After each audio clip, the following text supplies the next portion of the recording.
सतगुरुदेव की जय हो। जो इंसान अपनी हैसियत के हिसाब से अगर दान पुण्य करता है तो पहले लोग बोलते थे कि भगवान आपको 100 गुना दे। 100 गुना की परिभाषा होती है 100 गुना, मतलब 1 रुपया दो और 100 रुपया भगवान आपको देंगे। तो सबको पता है नरसिंह भगत ने तो सब लूटा लिया था। एक बार क्या हुआ कि कोई कुंभ का मेला था और सब साधु संत आए हुए थे।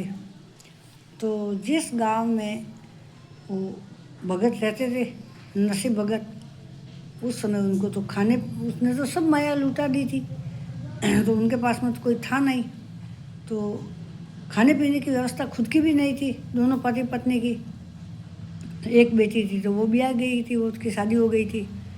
अब वो दोनों पति पत्नी थे।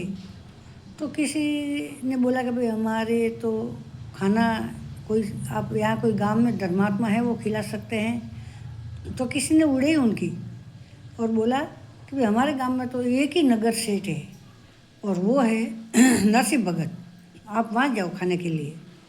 अब नरसिंह भगत को तो खुद के खाने के लिए नहीं था, वो इतनी सारी समाज को क्या खिलाएंगे वो तो नरसिंह भगत तो गया हुआ था स्नान के लिए और वो संत उनके घर पहुंच गए। अब नरसिंह भगत को तो पता ही नहीं है। फिर क्या हुआ कि उनके पुण्य, जो पुण्य होता है ना, तो लोग कहते हैं कि पुण्य की जड़ प्याल में होती है। तो प्याल में कोई पानी डालना नहीं पड़ता, तो प्याल तो पानी से भरा हुआ है। तो भगवान की लीला हुई और भगवान ने खुद ने एक नरसिंह रूप धारा, नरसिंह भगत का रूप बनाया और वो सब माल वाल सब लेके आए और खाना नहीं, एक उसने एक मुनीम का रूप बनाया और मुनीम का रूप बना कर वो आया और सब रसोई फसोई सब तैयार कर दिया, खाना वाना जो 36 भोजन सब तैयार किया और सब पंक्ति लगाई, साधु संतों को जिमाया और दान में एक एक सोने का टक्का दिया। अब पूरे गांव देखने लगे कि ये मुनीम कौन है, मुनीम कौन है। तो पूछा भाई तू बंदा कहाँ से आया है। तो मुनीम जी ने बोला कि भाई मैं तो नरसिंह भगत का नौकर हूँ, नरसिंह भगत तो मेरे सेठ है, मैं उनका मुनीम हूँ। तो किसी ने बोला कि भाई नरसिंह भगत के घर तो कोई संत आए हुए हो, तो मेरा सेठ जी तो बाहर गया हुआ है नहीं घर पे। वो कहाँ गया, तीर्थ यात्रा पे गया, स्नान करने गया, कहाँ गया मुझे कोई पता नहीं, लेकिन मुझे पता चल गया इतना कि भाई उनके घर कोई संत है। तो मैं तुरंत आ गया क्योंकि सेठ जी का आदेश है कि भाई हमारे घर से कोई संत भूखा नहीं जाना चाहिए। तो मैं तुरंत हमारा सब बिजनेस बंद करके आ गया और संतों की सेवा में लग गया। और सेठ जी आएंगे, नहीं करता तो सेठ जी आएंगे तो डांटेंगे। अब इतना खाना बसा कि पूरा गांव भी जिम लिया, पूरा गांव ने भी खाना खा लिया। फिर उस नरसिंह भगत को तो पता ही नहीं था। फिर नरसिंह भगत आया तो लोग बोलते थे अरे नरसिंह भगत तो इधर से आ रहा है, अरे नरसिंह जी वाह सा वाह, वाह सा वाह, आपका मुनीम तो बहुत ही अच्छा है, आपके घर तो सब साधु संत खाना जिम के जा रहा है।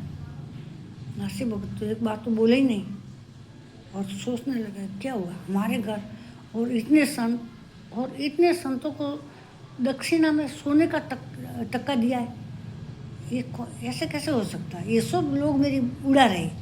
नरसिंह भगत तो चुपचाप बैठ गया, इतना टेंशन करने लगा कि भगवान क्या करे, लोग इतने उड़ाते। एक दिन तो मैं इस गांव का नगर सेठ था, लेकिन आज पूरा गांव का भिखारी बन गया हूँ, इसलिए लोग मेरी उड़ाते। बाद में चलो भाई घर तो जाना पड़ेगा, हिम्मत की नरसिंह भगत ने और गया, धीरे धीरे चलने लगा। देखता है तो संतों की जमात आ रही है और बोला कि ये नरसिंह भगत है, ये नरसिंह भगत है। सब नरसिंह भगत को वाह वाह करने लगा, आशीर्वाद देने लगा और बोला नरसिंह भगत आपका मुनीम इतना अच्छा है, और खाने की तो आप बात ही छोड़ो, एक अलग सा खाना था वो तो। अब नरसिंह भगत तो समझ गए कि ये तो सब कन्हैया ने किया होगा शायद, ये कृष्ण की लीला ही है। घर गया तो मुनीम जी को देखा तो मुनीम जी हाथ जोड़कर भागने लगा, सेठ जी आपका काम पूरा हो गया, अब हम आप आपके और हम हमारे घर जाते हैं। और नरसिंह जी समझ गए और बोला कि भाई पुण्य की जड़ प्याल में होती है, तो इंसान को पुण्य करना चाहिए, जितना बने उतना।